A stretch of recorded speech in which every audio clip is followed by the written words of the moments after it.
கர்த்தருடைய பரிசுத்த நாமம் மகிமைப்படுவதாக. கர்த்தராகிய இயேசு கிறிஸ்துவின் நாமத்தினால இங்க கூடியிருக்கிற சகோதர சகோதரிகளை வாழ்த்தி வரவேற்கிறேன். வாசிக்கலாம் வெளிப்படுத்தின விசேஷம் 13ஆம் அதிகாரம் 16, 17 வசனங்கள் வாசிக்கலாம். அது சிறியோர், பெரியோர், ஐஸ்வர்யவான்கள், தரித்திரர், சுயாதீனர், அடிமைகள் இவர்கள் யாவரும் தங்கள் தங்கள் வலது கைகளிலாவது நெற்றிகளிலாவது ஒரு முத்திரையை பெறும்படிக்கும் அந்த மிருகத்தின் முத்திரையாவது அதன் நாமத்தையாவது அதன் நாமத்தின் இலக்கத்தையாவது தரித்து கொள்ளுகிறவன் தவிர வேறு ஒருவனும் கொல்லவும் விற்கவும் கூடாதபடிக்கும் செய்தது. ஆமென். ஆமென். இப்ப நீங்க அந்தி கிறிஸ்துவோட முத்திரையை பத்தி இந்த உலகத்துல அநேக கள்ள போதனைகள் பரவி கொண்டு வருகிறத நீங்க காண்கிறீங்க. நம்ம கையிலயும் நெத்திலையும் சிப்பு குத்திடுவாங்க. ஆதார் கார்டு தான் என்னது அந்த அந்தி கிறிஸ்துவோட முத்திரை, அந்த பார்கோடு தான் அந்தி கிறிஸ்துவோட முத்திரை, அது இல்லைன்னா வாங்கவும் விற்க முடியாம போச்சு. இப்படி அநேக கட்டுக்கதை. கம்ப்யூட்டரை www.com இருக்கு இல்லையா, அதெல்லாமே அந்தி கிறிஸ்துவோட முத்திரை அப்படின்னு சொல்லி அந்த மிருகத்தின் முத்திரை, அதை நம்ம தடுத்து கொண்டுதான் இருக்கிறோம், அது இல்லைன்னா வாங்கவும் விற்க முடியாது, என்ன ஆன்லைன் வந்துருச்சு, அதை பயன்படுத்தி தான் நம்ம வாங்குறோம் அப்படின்னு சொல்லி அநேக கட்டுக்கதைகளை நம்ம பார்த்து கொண்டு வரோம். இப்போ சிறியோர், பெரியோர், ஐஸ்வர்யவான்கள், தரித்திரர், சுயாதீனர், அடிமைகள் இவர்கள் யாவரும் தங்கள் தங்கள் வலது கையிலாவது நெற்றியிலாவது ஒரு முத்திரையை பெறும்படிக்கு மிருகத்தின் முத்திரையாவது அதன் நாமத்தையாவது அதன் நாமத்தின் இலக்கத்தையாவது தரித்துக் கொள்கிறவன் தவிர வேறு ஒருவனும் கொல்லவும் விற்கவும் கூடாதபடிக்கு செய்ததுன்ற இந்த வசனத்தை எழுத்தா பாக்குறாங்க. எழுத்தா பார்த்தா அது கொல்லும். முதல்ல வேத வசனங்களை நம்ம எப்படி வாசிக்கணும் அப்படின்றத முதல்ல நம்ம அறிஞ்சுக்கணும். அதுவும் தீர்க்க தரிசன வசனங்களை நம்ம எப்படி ஆராயணும்னு பாத்தீங்கன்னா, வேதத்தில் உள்ள எந்த தீர்க்க தரிசனமும் சுய தோற்றமான பொருளை உடையதாய் இராது என்பதை நீங்கள் முந்தி அறிய வேண்டும். வாசிக்கலாம் 2 பேதுரு 1ஆம் அதிகாரம் 20வது வசனம். வேதத்தில் உள்ள எந்த தீர்க்க தரிசனமும் சுய தோற்றமான பொருளை உடையதாய் இராது என்று நீங்கள் முந்தி அறிய வேண்டியது. ஆமென். அப்போ வேதத்துல இருக்கிற தீர்க்க தரிசனங்கள் நீங்க அறியணும்னா அது முதல்ல மிருகம் கிடையாது அப்படின்றத நம்ம அறியணும். அதற்குள்ள அது விடுகதையா ஆண்டவர் என்ன பண்றாரு, அதுக்கான ஒரு மறைப்பொருளை பைபிள்ல மறைச்சு வச்சிருப்பாரு. அது பைபிள்ல தான் இருக்கும். என் வசனம் ஜோடி இல்லாம இருக்காதுன்னு சொல்லி எழுதிருக்கு, அதை தேடி வாசியங்கள்னு சொல்லி எழுதிருக்கு. அப்போ நம்ம இதற்கான விளக்கம் என்னன்றத வேதத்துலதான் நம்ம கேட்டு பார்க்கணும். அப்போ உங்கள் வலது கையிலாவது நெற்றியிலாவது ஒரு முத்திரையை பெறும்படிக்கு அந்த மிருகத்தோட முத்திரையாவது அதன் நாமத்தையாவது நாமத்தின் இலக்கையாவது தரித்து கொள்கிறாங்க அப்படின்னு சொல்லி எழுது. அதை எப்படி தரித்து கொள்கிறாங்க அப்படின்றத தான் நம்ம ஆராய்ந்து பார்க்க போறோம். கர்த்தருடைய வசனம் ஆவியாயும் ஜீவனாயும் இருக்கிறதுனால நம்ம அதை எழுத்தா பார்த்தா கொல்லும். எல்லாம் நியாயப்பிரமாணம் நினைக்கிறாங்க, வேத வசனங்களே நம்ம எழுத்தா பார்த்தா அது கொல்லும். ஆவிக்குரிய வசனத்தை ஆவிக்குரியதோட சம்பந்தப்படுத்தி நம்ம பார்க்கலாம். வாசிக்கலாம் உபாகமம் 11ஆம் அதிகாரம் 19வது வசனம். நீங்கள் என் வார்த்தைகளை உங்கள் இருதயத்திலும் உங்கள் ஆத்மாவிலும் பதித்து அவைகளை உங்கள் கையின் மேல் அடையாளமாக கட்டி உங்கள் கண்களின் நடுவே ஞாபக குறியாக வைத்து. ஆமென். இந்த வசனத்தை நல்லா கவனிச்சு பாருங்க. நியாயப்பிரமாணத்தை கொடுத்துட்டு இஸ்ரவேல் ஜனங்களுக்கு கர்த்தர் சொல்லுற வார்த்தையை பாருங்க. நீங்கள் என் வார்த்தைகளை உங்கள் இருதயத்திலும் உங்கள் ஆத்மாவிலும் பதித்து அவைகளை உங்கள் கையின் மேல் அடையாளமாக கட்டி உங்கள் கண்களின் நடுவே ஞாபகக்குறியாக வைத்து. அதாவது ஆண்டவருடைய வசனத்தை நம்ம இருதயத்துல காத்து கொண்டு அதை நம்மளோட ஆத்மால பதிஞ்சு அதை கைகளுக்கு மேல் அடையாளமா கட்டினதுன்னா கை கொண்டு, கண்களுக்கு நடுவே ஞாபகக்குறியாக வைத்துன்னா நம்ம நினைவுகள்ல வைத்து அந்த வசனத்தை கை கொண்டு அதை மீறாதபடிக்கு அவருக்கு உண்மையும் உத்தமமாய் அந்த கற்பனைகளை நம்ம கடைபிடிக்கணும்.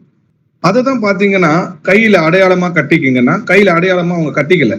அதே போல கண்களுக்கு நடுவாக ஞாபகக்குறியாக வைக்கணும்னா சில யூதர்கள் இன்னமும் பாத்தீங்கன்னா கண்ணாடிக்கு நடுவுல நியாயப்பிரமாண புஸ்தகத்தை தொங்க விட்டுருப்பாங்க. இதை நீங்க போய் பார்க்கலாம். ஆனா கர்த்தர் அப்படி இருக்க சொல்லல.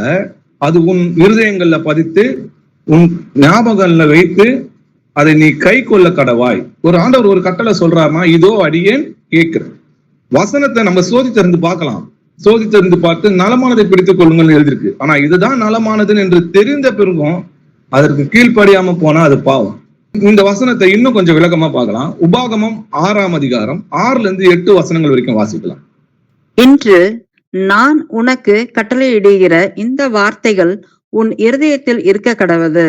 நீ அவைகளை உன் பிள்ளைகளுக்கு கருத்தாய் போதித்து, நீ உன் வீட்டில் உட்கார்ந்திருக்கிற போதும், வழியில் நடக்கிற போதும், படுத்துக் கொள்ளுகிற போதும், எழுந்திருக்கிற போதும் அவைகளை குறித்து பேசி, அவைகளை உன் கையின் மேல் அடையாளமாக கட்டிக்கொள்வாயாக. அவைகள் உன் கண்களுக்கு நடுவே ஞாபக குறியாய் இருக்க கடவது. ஆமென். ஆமென். அப்போ இந்த வசனத்தை நல்லா பாருங்க. நான் உனக்கு கட்டளையிடுகிற இந்த வார்த்தைகளை உன் இருதயத்தில் இருக்க கடவுள். ஆண்டவருடைய வசனம் நம்ம இருதயங்கள்ல இருக்கணும். அவைகள் என்ன பண்ணோமா, பிள்ளைகளுக்கு கருத்தாய் போதித்து, நீ வீட்டில உட்கார்ந்து இருக்கும் போதும், போகும்போதும், நடக்கும் போதும், வழிகளை இருக்கும் போதும் எப்பொழுதும் கர்த்தரை சிந்தித்து அந்த கற்பனை நம்ம இருதயங்கள்ல பதிந்திருக்கணும், ஆத்துமாக்களை பதிந்திருக்கணும்.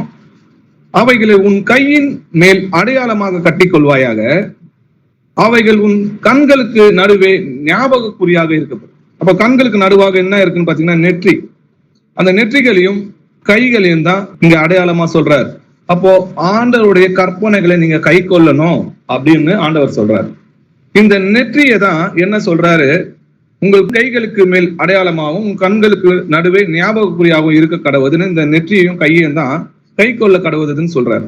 இப்போ நம்ம தலை வணங்கி இதோ அடியேன் கேட்கிறேன் அப்படின்னு சொல்ற அந்த வசனத்தை நம்ம தாழ்மையோட ஏற்றுக்கொண்டு அதற்கு கீழ்ப்படிந்து நடக்கணும்னு ஆண்டவர் சொல்றாரு.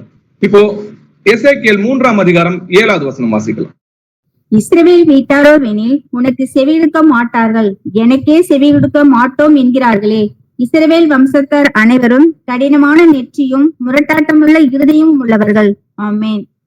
ஆமென். கர்த்தருடைய வசனங்களை இஸ்ரவேல் ஜனங்களுக்கு கொடுக்கிறார், நியாயப்பிரமாணத்தை கொடுக்கிறார். ஆனா இஸ்ரவேல் ஜனங்க கர்த்தருக்கு கீழ்ப்படியாம பாகால வணங்கி விக்கிராராதனை செஞ்சு தேவனை கீழ்ப்படியாம ஆண்டவருக்கு கோபம் மூட்டி எரிச்சல மூட்டினார். அப்படிப்பட்ட இஸ்ரவேல் ஜனத்தை பார்த்து கீழ்ப்படியாதவங்களை, தேவனுடைய கட்டளைகளுக்கு கீழ்ப்படியாத ஜனங்களை பார்த்து கர்த்தர் சொல்லுகிற இந்த வசனத்தை நல்லா கவனிச்சு பாருங்க. இஸ்ரவேல் வீட்டாரோ உனக்கு செவி கொடுக்க மாட்டார்கள் அப்படின்னு சொல்றாரு. எனக்கு செவி கொடுக்க மாட்டோம் என்கிறார்களே. இஸ்ரவேல் வம்சத்தர் அனைவரும் கடினமான நெற்றியும். அப்போ கடினமான நெற்றி இருக்குதா அப்படின்னு கேட்டீங்கன்னா கிடையாது. அவங்க முரட்டாட்டம் உள்ள இருதயம் உள்ளவர். கர்த்தருடைய வசனத்துக்கு கீழ்ப்படியாதவங்களை ஆண்டவர் என்ன சொல்லி சுட்டி காட்டுறாருன்னு பாருங்க. கடினமான நெற்றியும் முரட்டாட்டம் உள்ள இருதயம் உள்ளவர்கள்னு சொல்லி எழுதி. இதே ஏசாயா 48ஆம் அதிகாரம் 4வது வசனம் வாசிக்கலாம். நீ கடினம் உள்ளவன் என்றும், உன் பிடரி நரம்பு இரும்பு என்றும், உன் நெற்றி வெண்கலம் என்றும் அறிந்திருக்கிறேன். ஆமீன். அப்போ தேவனுடைய வசனத்துக்கு கீழ்ப்படியாதவங்களை பத்தி இங்கே என்ன எழுதிருக்கு, நீ கடினம் உள்ளவன் என்றும் கர்த்தருடைய வசனத்தை கீழ்ப்படிய மாட்ட. உன் பிடரி நரம்பு இரும்பு என்றும் உன் நெற்றி வெண்கலம் என்றும் அறிந்திருக்கு. நீ அதுக்கு கீழ்ப்படிய மாட்ட, வளைய மாட்ட, ஆண்டவருடைய சத்தியத்துக்கு கீழ்ப்படிய மாட்ட. வணங்கா கழுத்துள்ளவர்கள்னு சொல்லி எழுதியிருக்கு. அப்போ கர்த்தர் அந்த நெற்றியும் கையும் இங்க என்ன சொல்றாருன்னு பாத்தீங்கன்னா கீழ்ப்படிதலை குறித்துதான் சொல்றாரு. இதோ அடியேன்னு கேட்கிறேன் அப்படின்னு சொல்ற அந்த வார்த்தையை தான் தனது வலது கையிலாவது நெற்றியிலாவது அந்த முத்திரையை தரித்துக் கொள்கிறதுனா என்னன்னு பாத்தீங்கன்னா, ஆண்டவருடைய கட்டளைகளை கீழ்ப்படியும் போது நம்ம ஆண்டவருடைய முத்திரையை நம்ம தரித்துக்கிறோம். இதே ஆண்டவருடைய கட்டளைகளை கீழ்ப்படியாம அந்தி கிறிஸ்து என்ன போதிக்கிறானோ அந்த அவனுடைய கட்டளைகளுக்கு கீழ்ப்படிந்து நடக்கும் போது அவனுடைய முத்திரையை தரித்துக் கொள்வோம். இதுதான் நம்ம இப்ப ஆராய்ந்து பார்க்க போறோம். இப்ப அந்தி கிறிஸ்துவோட முத்திரையை நம்ம கண்டுபிடிக்கணும்னா முதல்ல தேவனுடைய முத்திரை என்னதுன்னு நம்ம தெரிஞ்சுக்கிட்டோம்னா அந்தி கிறிஸ்துவோட முத்திரை என்னன்றதை நம்ம அறிஞ்சு கொள்ள முடியும். எபேசியர் 4ஆம் அதிகாரம் 30வது வசனத்துல, அன்றியும் நீங்கள் மீட்கப்படும் நாளுக்கென்று முத்திரையாக பெற்ற தேவனுடைய பரிசுத்த ஆவியை துக்கப்படுத்தாதிருங்கள் எழுதிருக்கு. அப்போ தேவனுடைய முத்திரையாக என்ன இருக்குதுன்னு பாத்தீங்கன்னா பரிசுத்த ஆவியானவர் இருக்கிறார். அதுதான் நீங்கள் மீட்கப்படும் நாளுக்கென்று முத்திரையாக பெற்ற தேவனுடைய பரிசுத்த ஆவியை துக்கப்படுத்தாதிருங்கள் எழுதிருக்கு. சரி, அப்போ தேவனுடைய முத்திரை எங்க இருக்கு? நான் ஏற்கனவே சொன்னது மாதிரி ஆண்டவருடைய கட்டளைகளுக்கு கீழ்ப்படிந்து நடப்போமானா அவருடைய முத்திரையை நம்ம தரித்துக் கொள்கிறோம். அப்போ வணங்கி இதோ அடியேன் கேட்கும் போது நம்ம தரித்துக் கொள்கிறோம். அதையும் ஆண்டவர் நெற்றிகள்ல தான் இருக்குதுன்னு சொல்லி எழுதியிருக்கு. வாசிக்கலாம். வெளிப்படுத்தின விசேஷம் 9ஆம் அதிகாரம் 4வது வசனம் வாசிக்கலாம். பூமியின் புல்லையும் பசுமையான எந்த பூண்டையும் எந்த மரத்தையும் சேதப்படுத்தாமல் தங்கள் நெற்றிகளில் தேவனுடைய முத்திரையை தரித்திராத மனுஷரை மாத்திரம் சேதப்படுத்த அவைகளுக்கு உத்தரவு கொடுக்கப்பட்டது. ஆமென். ஆமென். அப்போ தங்கள் நெற்றிகளில் தேவனுடைய முத்திரையை தரித்திராத மனுஷரை மாத்திரம் என்ன பண்ண சேதப்படுத்துறதுக்கு அந்த தூதர்களுக்கு கர்த்தர் அதிகாரம் கொடுத்தார். அதனாலதான் நீங்க மீட்கப்படணும்னா நமக்கு என்ன இருக்கணும்? பரிசுத்த ஆவியா நமக்குள்ள இருக்கணும். அதுதான் முத்திரையா இருக்கிறதுன்னு சொல்லி வேதத்துல எழுதிருக்கு. அந்த முத்திரை எங்க இருக்குன்னு பார்த்தோம், நெற்றிகள்ல இருக்குதுன்றத நம்ம பார்த்தோம். அந்த முத்திரை என்னன்னு பாத்தீங்கன்னா அது இயேசு கிறிஸ்துவின் நாமன்றதுக்கான வசனத்தை நம்ம பார்க்கலாம். வெளிப்படுத்தின விசேஷம் 22ஆம் அதிகாரம் 4வது வசனம் வாசிக்கலாம். அவருடைய ஊழியக்காரர் அவரை சேவித்து அவருடைய சமூகத்தை தரிசிப்பார்கள். அவருடைய நாமம் அவருடைய நெற்றிகளில் இருக்கும். ஆமென். ஆமென். அவருடைய நாமம் எங்க இருக்குதா? அவர்களுடைய நெற்றிகளில் இருக்கும்ன்றத நம்ம பாக்குறோம். சரி, இப்போ நீங்களும் நானும் உங்களுக்குள்ளும் எனக்குள்ளும் பரிசுத்த ஆவியானவர் இருக்கிறத நீங்க விசுவாசிக்கிறீங்களா? அப்படி விசுவாசிக்கிறதா இருந்தா அவருடைய முத்திரை நெற்றிகள்ல இருக்குதுன்னு சொல்லி எழுதியிருக்கேன், உங்களால பார்க்க முடியுமா? அதை யாருக்காவது காண்பிக்க முடியுமா? இந்த கேள்வி கேட்டு பாருங்க. பரிசுத்த ஆவியானவர் நமக்குள்ள இருக்கிறாரே, தங்கள் நெற்றிகளில் தேவனுடைய முத்திரையை தரித்திருப்பார்கள் எழுதியிருக்குதே, அவருடைய நாமம் அவர்களுடைய நெற்றிகளில் இருக்கும் சொல்லி வேதத்துல எழுதியிருக்குதே. அப்ப எங்க அந்த நாமம், எங்க அந்த முத்திரை? அதை நம்மளால காண முடியுமா, பார்க்க முடியுமா? ஏன் பார்க்க முடியாது? ஏன்னா பரிசுத்த ஆவியானவர் ஆவியா இருக்கிறார். அவரோட முத்திரையும் ஆவிக்குரியதா இருக்குதுன்றதை நம்ம புரிஞ்சுக்கணும். அப்போ அந்தி கிறிஸ்து எப்படி இருக்கிறான்? அந்தி கிறிஸ்துவும் அசுத்த ஆவியா தான் இருக்கிறான். அது அந்தி கிறிஸ்துவின் ஆவின்னு சொல்லி வேதத்துல எழுது. அப்போ அவனுடைய முத்திரை மட்டும் எப்படி எழுத்தா இருக்கும்? சிப்பு குத்திடுவாங்க, ஆதார் கார்டு, இந்த மாதிரி அந்த www.com சொல்றது, கம்ப்யூட்டர்ல வர்றது, இப்படி எல்லாத்தையும் அந்த பார்கோடுன்றது, இதெல்லாம் வந்து அவனோட முத்திரன்னு சொல்றது. நம்ம சிந்திச்சு பார்க்கணும். ஆவிக்குரிய வசனத்தை ஆவிக்குரியதோட நம்ம சம்பந்தப்படுத்தி பார்க்கணுமே தவிர யார் எது சொன்னாலும் நம்ம எடுத்துக்கூடாது. எல்லாவற்றையும் சோதித்தறிந்து நலமானதை பற்றி கொள்ளுங்கள் சொல்லி எழுது. சரி, இப்போ தேவனுடைய முத்திரையை நம்ம எப்படி தரித்து கொள்கிறோம் அப்படின்னு தெரிஞ்சிச்சுன்னா அந்தி கிறிஸ்துவோட முத்திரையை நம்ம எப்படி தரித்து கொள்கிறோம்ன்றது நம்மளுக்கு தெரியும். இயேசு கிறிஸ்துவோட நாமத்தை நம்ம நெற்றிகள்ல இருக்குதுன்றதை நம்ம பார்த்தோம் இல்லையா? அப்ப இயேசு கிறிஸ்துவோட நாமம் நம்ம நெற்றிகள்ல இருக்குதுன்னா அது எப்போ நம்ம அதை தரித்து கொண்டோன்றதை பார்க்கலாம். வாசிக்கலாம். கலாத்தியர் 3ஆம் அதிகாரம் 27வது வசனம். ஏனெனில் உங்களில் கிறிஸ்துவுக்குள்ளாக ஞானஸ்நானம் பெற்றவர்கள் எத்தனை பேரோ அத்தனை பேரும் கிறிஸ்துவை தரித்து கொண்டீர்களே. ஆமென். ஆமென். உங்களில் கிறிஸ்துவுக்குள்ளாக ஞானஸ்தானம் பெற்றவர்கள் எத்தனை பேரோ அத்தனை பேரும் கிறிஸ்துவை தரித்து கொண்டீர்களே. அந்தி கிறிஸ்துவ முத்திரையை தரித்துக் கொள்வார்கள் நாங்க எழுதியிருக்கு இல்லையா?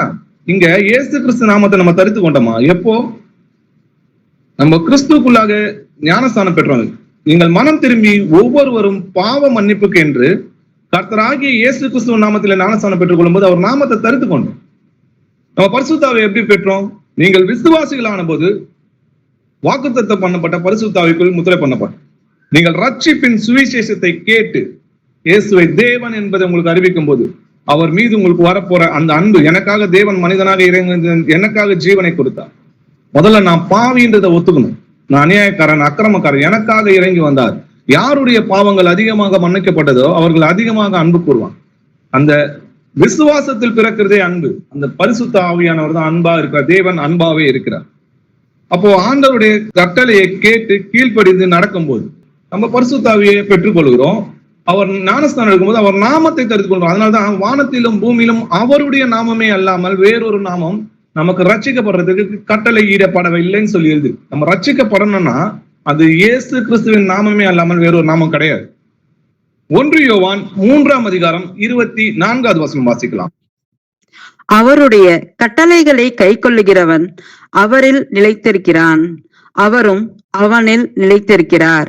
அவர் நம்மில் நிலைத்திருக்கிறதை அவர் நமக்கு தந்தருளின ஆவியினாலே அறிந்திருக்கிறோம். ஆமென். ஆமென். அவருடைய கட்டளைகளை கை கொள்ளுகிறவன், நல்லா வசனம் பாருங்க, அவருடைய கட்டளைகளை கை கொள்ளுகிறவன் அவரில் நிலைத்திருக்கிறான், அவரும் அவனில் நிலைத்திருக்கிறார். நான் உன்னிலும் நீங்க என்னிலும் இருக்கிறது அந்நாள்ல காண்பீர்கள் சொன்னார் இல்லையா? அவர் நம்மில் நிலைத்திருக்கிறத எதனால அறிஞ்சுக்கலாமா? அவர் நமக்கு தந்தரின ஆவினாலே அறிஞ்சிருக்கலாம். அப்போ நம்ம அவருடைய கட்டளைகளை கை கொண்டு நடப்போமானால் கிறிஸ்து நமக்குள் இருக்கிறார் என்பதை நம்ம அதனாலே அறிந்து கொள்ளலாம் இல்லையா? உபாகமம் 28ஆம் அதிகாரம் 9-10 வசனங்கள் வாசிக்கலாம். நீ உன் தேவனாகிய கர்த்தரின் கட்டளைகளை கைக்கொண்டு அவர் வழிகளில் நடக்கும்போது கர்த்தர் உனக்கு ஆணையிட்டபடியே உன்னை தமக்கு பரிசுத்த ஜனமாக நிலைப்படுத்துவார். அப்பொழுது கர்த்தருடைய நாமம் உனக்கு தரிக்கப்பட்டது என்று பூமியின் ஜனங்கள் எல்லாம் கண்டு உனக்கு பயப்படுவார்கள். ஆமென். ஆமென். எப்போ அவருடைய நாமம் நமக்கு தரிக்கப்பட்டதுன்னு இந்த ஜனங்க அறிவாங்களாம்? நீ உன் தேவனாகிய கர்த்தரின் கட்டளைகளை கை கொண்டு, அதுதான் நெற்றிகளிலும் வலது கைகளிலும் அந்த முத்திரை. நம்ம கீழ்ப்படிந்து அவருடைய கட்டளைகளை கை கொண்டு அவர் வழியில் நடக்கும் போது, அவர் சத்தத்துக்கு செவி கொடுக்கும் போது கர்த்தர் உனக்கு ஆணையிட்டபடியே உன்னை தமக்கு பரிசுத்த ஜனமாக நிலைப்படுத்துவார். அப்பொழுது எப்போது நீ கட்டளைகளை கை கொண்டு ஆண்டவருடைய சத்தத்துல நீ நடக்கும் போது, அவர் வழிகளில் நடக்கும் போது கர்த்தருடைய நாமம் உனக்கு தரிக்கப்பட்டிருக்கிறது. அப்போ ஆண்டவருடைய கட்டளைகளின்படி நடக்கும் போது கர்த்தருடைய நாமத்தை நம்ம தரித்துக் கொள்கிறோம். அவருடைய சத்தியத்து வசனங்களை கேட்டு கீழ்ப்படிந்து அவர் எழுதின எல்லா வசனத்துக்கும் தாழ்மையோடு நடக்கும் போது கர்த்தருடைய நாமம் நம்மளுக்கு தரிக்க அப்படின்றத நம்ம பார்க்கிறோம். எரேமியா 15ஆம் அதிகாரம் 16வது வசனம் வாசிக்கலாம். உம்முடைய வார்த்தைகள் கிடைத்தவுடனே அவைகளை உட்கொண்டேன். உம்முடைய வார்த்தைகள் எனக்கு சந்தோஷமும் என் இருதயத்துக்கு மகிழ்ச்சியுமாய் இருந்தது. சேனைகளின் தேவனாகிய கர்த்தாவே, உம்முடைய நாமம் எனக்கு தரிக்கப்பட்டிருக்கிறது. ஆமென். ஆமென். உம்முடைய வார்த்தைகளை கிடைத்தவுடனே அவைகளை உட்கொண்டேன் அப்படின்னு சொன்னா, உம்முடைய வார்த்தைகளை கிடைத்தவுடனே நான் அதற்கு கீழ்ப்படிந்து நடந்தேன்.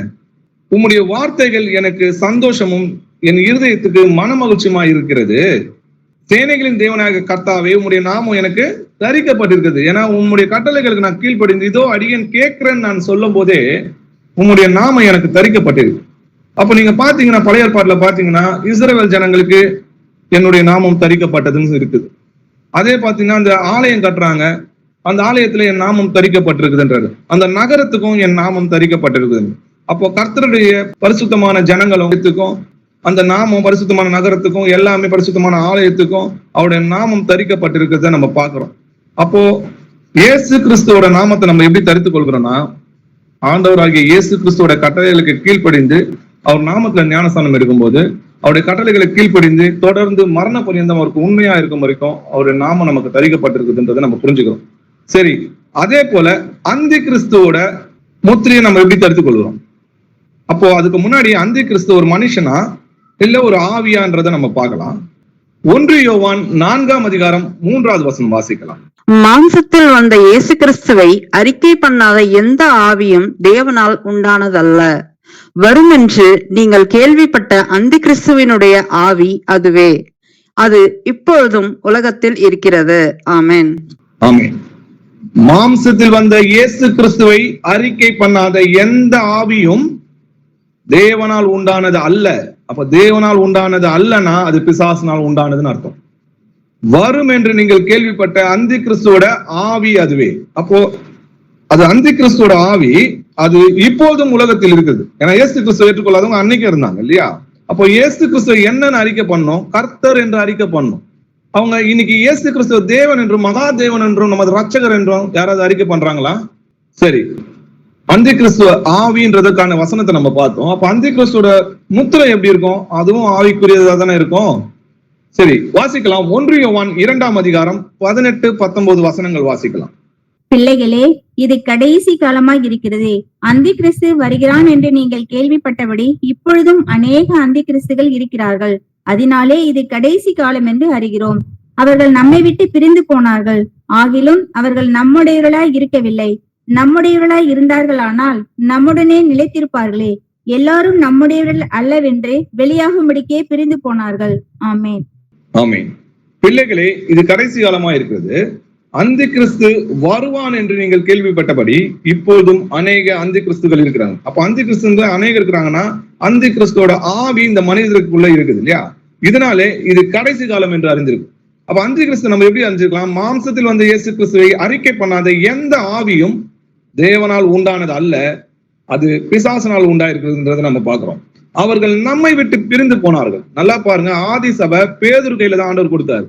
பேதுரு விட்டு பிரிந்து போனவங்களதான் யோவான் இங்க எழுதுறாரு. ஆதி சபை ரோமன் கத்தோலிக்க சர்ச் கிடையாது.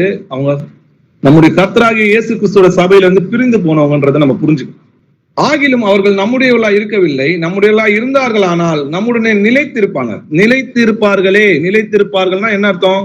நான் பிதாவின் கற்பனைகளை கை கொண்டு அவருக்குள் நிலைத்திருது போல நீங்களும் என்னுடைய கற்பனைகளை கை கொண்டு எனக்குள் நிலைத்திருப்பீங்க. அப்போ அவர்கள் நம்முடையவர்களா அந்த ஆண்டுடைய கற்பனைகளை கை கொண்டு அதன்படி நடந்திருப்பாங்களே, நிலைத்திருப்பாங்களே. அவர்கள் நம்முடையவர்களுக்கு இல்லைன்றதுனாலதான் நம்மை விட்டு பிரிந்து போனாங்க. ஏன்னா ஆண்டோடைய கட்டளை அவங்களுக்கு பிரியமா இல்ல. 1 யோவான் 2ஆம் அதிகாரம் 22, 23 வசனங்கள் வாசிக்கலாம். இயேசுவை கிறிஸ்து அல்ல என்று மறுதலிக்கிறவனே அல்லாமல் வேறே யார் பொய்யன்? பிதாவையும் குமாரனையும் மறுதலிக்கிறவனே அந்தி கிறிஸ்து. குமாரனை மறுதலிக்கிறவன் பிதாவை உடையவன் அல்ல, குமாரனை அறிக்கையிடுகிறவன் பிதாவையும் உடையவனாய் இருக்கிறான். ஆமென். ஆமென். இந்த வசனம் என்ன சொல்லுது? இயேசு கிறிஸ்து அல்ல என்று மறுதலிக்கிறவன் அல்லாமல் வேற யார் பொய்யன்? பிதாவையும் குமாரனையும் மறுதலிக்கிறவனே அந்தி கிறிஸ்து. அப்போ பிதா யாரு, குமாரன் யாரு அப்படி அவனுக்கு தெரியுதுன்னா அவன் ஒரு கிறிஸ்தவனா இருக்கணும்ன்றத புரிஞ்சுக்கணும். இவன் நினைக்கிற மாதிரி ஒரு பிசினஸ் மேனோ ஒரு பெரிய ஆளோ அந்தி கிறிஸ்து கிடையாது. அவன் கிறிஸ்தவனா இருக்கணும்ன்றத நம்ம புரிஞ்சுக்கணும். குமாரனை மறுதலிக்கிறவன் பிதாவை உடையவன் அல்ல, குமாரனை அறிக்கையிடுகிறவனே பிதாவை உடையவனா இருக்கிறான்னு சொல்லி. ஏன்னா இயேசு கிறிஸ்துவ தேவன் சொல்லும் போது அவர் தான் பிதான்றது அதுக்குள்ள அடங்கி இருக்குது. அப்போ பிதா வேற குமார வேறன்னு சொன்னா அவன் தான் அந்தி கிறிஸ்து. பிதாவை குமாரனையும் மறுதலிக்கிறவனே அந்தி கிறிஸ்து. நம்ம பிதா இல்லைன்னு சொல்றோமா, குமாரன் இல்லைன்னு சொல்றோமா? பிதாவாகிய தேவன் தான் நமக்காக குமாரனா இறங்கி வந்தார். இயேசு கிறிஸ்துவை அறிக்கை பண்றோம் கர்த்தர் என்று, பிதாவாகிய தேவன் என்று அவரை நம்ம அறிக்கை பண்றோம். அவர் சர்வ வல்லமுள்ள தேவன் என்று அறிக்கை பண்றோம். நல்லா பாருங்க, யோவான் இவரே மெய்யான தேவனும் நித்திய ஜீவனுமா இருக்கிறார். பவுல் இவர் என்றென்றைக்கும் ஸ்தோத்திரிக்கப்பட்ட சர்வத்திற்கும் மேலான தேவன் சொன்னார். மகாதேவனும் நமது ரட்சகர்னு சொன்னாங்க. நம்முடைய தேவனும் கர்த்தருமா இருக்கிறார்னு சொன்னார். தோமா என் தேவனே என் ஆண்டவரேன்னு சொல்லி அவரை அறிக்கை பண்ணாங்க. தேவன் சொல்லி அறிக்கை பண்ணும் போதே நமக்கு அவர் தான் பிதாவா இருக்கிறார்ன்றது அவருக்குள்ள நம்ம அடங்கி இருக்கு. அப்போ பிதாவை உடையவன் குமாரனை உடையவன் அல்ல, குமாரனை அறிக்கை செய்கிறவனே பிதாவை உடையவனா இருக்கிறான்றத நம்ம பார்க்கணும். அப்ப இயேசு கிறிஸ்துவை என்னன்னு அறிக்கை பண்ணணும்? அவரை கர்த்தர் என்றும் தேவன் என்றும் அறிக்கை பண்ணணும். மாம்சத்தில் வந்த இயேசு கிறிஸ்துவை அறிக்கை பண்ணாத அநேக வஞ்சகர் உலகத்தில் தோன்றி இருக்கிறார்கள். இப்படிப்பட்டவனே வஞ்சகனும் அந்தி கிறிஸ்துவமா இருக்கிறான். அவன் யாரா இருக்கிறான்னா வஞ்சகனும் இருக்கிறான், அந்தி கிறிஸ்துவமா இருக்கிறான். ஏற்கனவே அந்தி கிறிஸ்து ஒரு கிறிஸ்தவனா இருப்பான்றத பார்த்தேன். அவன் வஞ்சகனுமா இருப்பான். அவனை கள்ள உபதேசங்களை சொல்லி நம்மளை வஞ்சிக்கிறவனா இருப்பான்றத பார்க்கணும். அநேக கள்ள கிறிஸ்துகள் எழுதி அநேகரை வஞ்சிப்பாங்கன்னு இயேசு கிறிஸ்து முன்னதாகவே சொல்லியிருக்கிறார். அததான் 2 யோவான் 1ஆம் அதிகாரம் 7வது வசனத்திலையும் மாம்சத்தில் வந்து இயேசு கிறிஸ்துவை அறிக்கை பண்ணாத அநேக வஞ்சகர்னு சொல்லி எழுதியிருக்கு. உலகத்திலே தோன்றி இருக்கிறாங்க, இப்படிப்பட்டவனே வஞ்சகனும் அந்தி கிறிஸ்துவமா இருக்கிறான்னு சொல்லி எழுதியிருக்கு. சரி, இயேசு கிறிஸ்துவ நம்ம என்னன்னு அறிக்கை பண்ணோம்? வேதம் என்ன, அவர் வேதத்துல இருந்த அப்போஸ்தலர்களும் பவுலும் என்னன்னு சொல்லி அவர் அறிக்கை பண்றாங்கன்றத பார்க்கலாம். 2 கொரிந்தியர் 4ஆம் அதிகாரம் 5வது வசனம் வாசிக்கலாம். நாங்கள் எங்களையே பிரசங்கியாமல் கிறிஸ்து இயேசுவை கர்த்தர் என்றும் எங்களையோ இயேசுவின் நிமித்தம் உங்கள் ஊழியக்காரர் என்றும் பிரசங்கிக்கிறோம். ஆமென். ஆமென். நாங்கள் எங்களையே பிரசங்கியாமல் கிறிஸ்து இயேசுவை, நல்லா பாருங்க, கிறிஸ்துன்னு அங்கே இருக்குது. கிறிஸ்து இயேசுவை என்னன்னு சொல்லணும்? கர்த்தர் என்று போதிக்கணும். இஸ்ரவேலே கேள், நம்முடைய தேவனாகிய கர்த்தர் ஒருவரே கர்த்தர். பவுல் அவரை என்றென்றைக்கும் ஸ்தோத்திரிக்கப்பட்ட சர்வத்திற்கும் மேலான தேவன் சொன்னார். மெய்யான தேவனும் நித்திய ஜீவனுமா இருக்கிறான்னு யோவான் சொன்னார். சர்வ வல்லமுள்ள தேவனாய கர்த்தர்னு சொல்லி வெளிப்படுத்தின விஷயத்துல எழுதியிருக்கு. அத்தனை பேரும் மகாதேவனும் நமது ரட்சகரும் சொல்லிதான் அறிக்கை பண்ணாங்க. இன்னைக்கு அத்தனை பேரும் அப்படி போதிக்கிறாங்களா? மாம்சத்தில் வந்த கிறிஸ்துவை தேவன் சொல்லி ஒரே தேவன் நமக்காக மனிதனாய் இறங்கி வந்தார் அப்படின்னு சொல்லி உங்களுக்கு சுவிசேஷம் அறிவிக்கிறாங்களா? நான் கர்த்தர், இது என்னுடைய நாமம் சொல்லி பழைய ஏற்பாட்டுல எழுதியிருக்குது. என் மகிமையை வேறொருவனுக்கும் என் துதியை விக்கிரங்களுக்கும் கொடைன்னு சொல்லி எழுதிருக்கு. அப்ப எப்படி அந்த நாமத்தை வேற ஒருத்தர் கொடுத்திருப்பாரு? நானே கர்த்தர், என்னை அல்லாமல் உங்களுக்கு ரட்சகர் இல்லைன்னு சொல்லி எழுதிருக்கு. அதனாலதான் லூக்கால பாத்தீங்கன்னா இன்னைக்கு கர்த்தராகிய கிறிஸ்து என்னும் ரட்சகர் நமக்காக தாவீதின் ஊரிலே பிறந்திருக்கிறார். 2 கொரிந்தியர் 11ஆம் அதிகாரம் 2-3 வசனங்கள் வாசிக்கலாம். நான் உங்களை கற்புள்ள கன்னிகையாக கிறிஸ்து என்னும் ஒரே புருஷனுக்கு ஒப்பு கொடுக்க நியமித்தபடியால் உங்களுக்காக தேவ வைராக்கியம் கொண்டிருக்கிறேன். ஆகிலும் சர்ப்பமானது தன்னுடைய தந்திரத்தினாலே ஏவாளை வஞ்சித்தது போல உங்கள் மனதும் கிறிஸ்துவை பற்றிய உண்மை நின்று விலகும்படி கெடுக்கப்படுமோ என்று பயந்திருக்கிறேன். ஆமென். ஆமென். நான் உங்களை கற்புள்ள கன்னிகையாக கிறிஸ்து எனும் ஒரே புருஷனுக்கு ஒப்பு கொடுக்குது. அப்போ எனக்கு 3 பேர் இருக்கிறாங்கன்னா, 3 புருஷங்க இருக்கிறாங்கன்னா அது வேசித்தனம். எனக்கு ஒரே புருஷன் இருக்கிறான்னு சொன்னாதான் அது கற்புள்ள கன்னிகைன்னு சொல்லியாரு. அப்போ கற்புள்ள கன்னிகைய ஒரே புருஷனுக்கு தான் என்ன பண்ணிருக்காங்க, ஒப்பு கொடுத்திருக்கிறாங்க. அது கிறிஸ்து எனும் மணவாளனையும் சபை என்கிற மணவாட்டியையும் அது குறிக்கிறதுன்றதை நம்ம பார்க்கலாம். ஆகிலும் சர்ப்பம் எப்படி தன்னுடைய தந்திரத்தினாலே, நான் நல்லா ஏற்கனவே சொன்னேன் இல்லையா, அந்தி கிறிஸ்துவம் இப்படிதான் தந்திரத்தினாலதான் நம்மளை வஞ்சிப்பான். சர்ப்பமானது தன்னுடைய தந்திரத்தினாலே ஏவாளை வஞ்சித்தது போல உங்கள் மனதும் கிறிஸ்துவை பற்றிய உண்மையிலின்று விலகும்படி கெட்டு போகுமே என்று பயந்திருக்கிறேன்னு சொல்லி பவுல் சொல்லுகிறபடி இன்னைக்கு திருத்துவம் அநேக கள்ள போதகமாக பெருகி, ரகசிய வருக, கள்ள போதகம், இந்த மாதிரி திருத்துவம், தசம பாகம், காணிக்க, கட்டிட ஆலயம், இப்படி சொல்லி அநேக வஞ்சகத்தினால கிறிஸ்துவோட உண்மையான சத்தியத்தை விலகி போயிடுச்சு. பவுல் எப்படி எதற்காக பயந்து இருந்தாரோ அது நிறைவேறி கொண்டு இருக்குதுன்றதை நம்ம பார்க்கிறோம். ஆகிலும் கர்த்தர் தம்முடைய வருகையின் வாசத்தினால அவனை அழிப்பார்ன்றதையும் நம்ம பார்க்கிறோம். கொலேசியர் 2ஆம் அதிகாரம் 2 4 வசனங்கள் வரைக்கும் வாசிக்கலாம். அவர்களுடைய இருதயங்கள் தேற்றப்பட்டு அவர்கள் அன்பினால் இணைக்கப்பட்டு பிதாவாகிய தேவனுக்கும் கிறிஸ்துவுக்கும் உரிய ரகசியத்தை அறிந்து கொள்ளுகிற உணர்வின் பூரண நிச்சயத்தினுடைய எல்லா ஐஸ்வர்யத்திற்கும் உரியவர்கள் ஆக வேண்டும் என்றே இப்படி விரும்புகிறேன். அவருக்குள் ஞானம், அறிவு என்பவைகளாகிய பொக்கிஷங்கள் எல்லாம் அடங்கி இருக்கிறது. ஒருவனும் நய வசனிப்பினாலே உங்களை வஞ்சியாதபடிக்கு இதை சொல்லுகிறேன். ஆமென். அவர்களுடைய இருதயங்கள் தேற்றப்பட்டு அவர்கள் அன்பினால் இணைக்கப்பட்டு பிதாவாகிய தேவனுக்கும் கிறிஸ்துவுக்கும் உரிய ரகசியத்தை அறிந்து கொள்கிற உணர்வின் பூரண நிச்சயமுடைய எல்லா ஐஸ்வர்யத்தையும் உடைய வேண்டும் என்று விரும்புகிறேன். அதாவது பிதாபாகிய தேவனுக்கும் கிறிஸ்துவுக்கும் இருக்கிற ரகசியத்தையும் நம்ம அறிந்து கொள்ளணுமா, அதுதான் ஐஸ்வர்யம். ஐஸ்வர்யன்றது இங்க என்னன்னு பாத்தீங்கன்னா நித்திய ஜீவன். ஒருவராய் சாவாமை உள்ளவரும் சேரக்கூடாத ஒளியில் வாசம் பண்ணுகிறவரும் மனுஷரில் ஒருவரும் கண்டிராதவரும் காணக்கூடாதவருமான மகிமையுள்ள தேவன் நமக்காக அடிமையின் சாயலாகி மனித ரூபமாய் காணப்பட்டார். அதனால்தான் அவர் ஐஸ்வர்யம் உள்ளவராய் இருந்தும் நம்ம தரித்திரராய் இருக்கிறது நிமித்தம் நம்ம ஐஸ்வர்யம் ஆகிறதுக்காக அவர் நமது நிமித்தம் தரித்திரானார்னு எழுதிருக்கு. அப்போ பிதாவாகிய தேவனுக்கும் கிறிஸ்துக்கும் என்ன ரகசியம் இருக்குது அப்படின்ற அந்த கேள்வியை கேட்டு பாத்தீங்கன்னா 1 தீமோத்தேயு 3ஆம் அதிகாரம் 16வது வசனம் வாசிக்கிறேன்.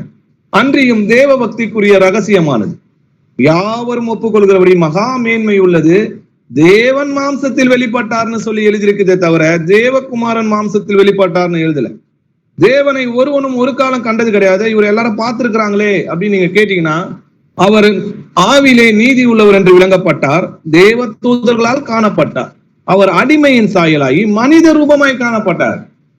அதனாலதான் இவங்க என்ன பண்ணாங்க, அவர் எத்தனை போயிட்டு சிலுவையில அரைஞ்சாங்க.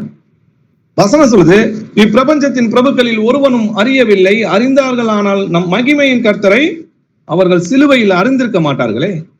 அப்ப சிலுவையில அறைந்ததை யாரா, மகிமையின் கர்த்தர்னு சொல்லி வேதத்துல எழுதிருக்கு. நீங்க போய் சங்கீதத்துல வாசிச்சு பாருங்க, யார் அந்த மகிமையின் ராஜா, மகிமையின் கர்த்தர்ன்றதை போய் பாருங்க. அது சேனைகளின் கர்த்தர்னு சொல்லி எழுதிருக்கு.